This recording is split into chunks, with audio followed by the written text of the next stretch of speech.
So I want to tell you about my trip that I took with my husband 4 years ago in December to Hong Kong. We were supposed to fly from Dallas to North Carolina and then make the flight all the way over to Tokyo, Japan, and then connect over to Hong Kong. We never actually made it to Hong Kong. We were in North Carolina. We were in the air for about 5 hours, and then the pilot came on and made an announcement that we had to make an emergency landing.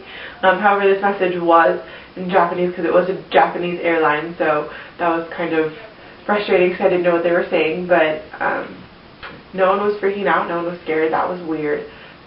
But we continued. We actually made an emergency landing in Anchorage at a cargo airport, so that actually shows how much of an emergency it was.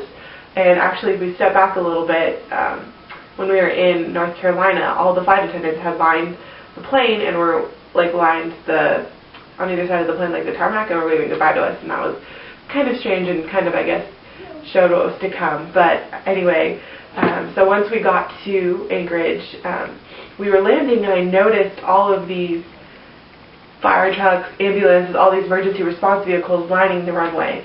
So that kind of got me worried because I guess it really was an emergency, but I just didn't know what was going on.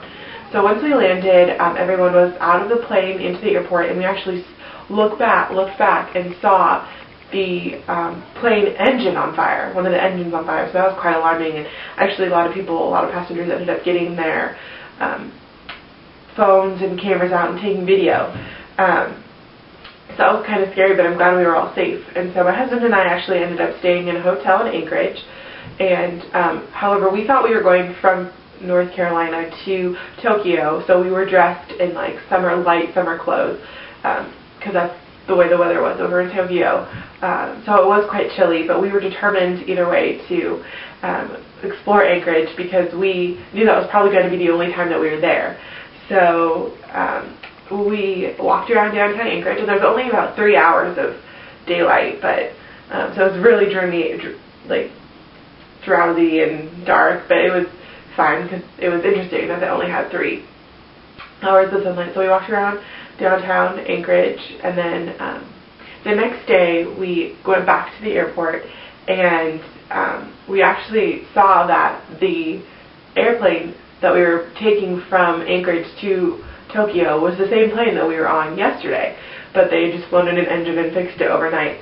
So that was kind of interesting and a little bit worrisome, but we ended up making it just fine, and that trip was a lot of fun. That was my first time ever being to Asia, but actually in this coming December I'll be going again, so it'll be a fun trip.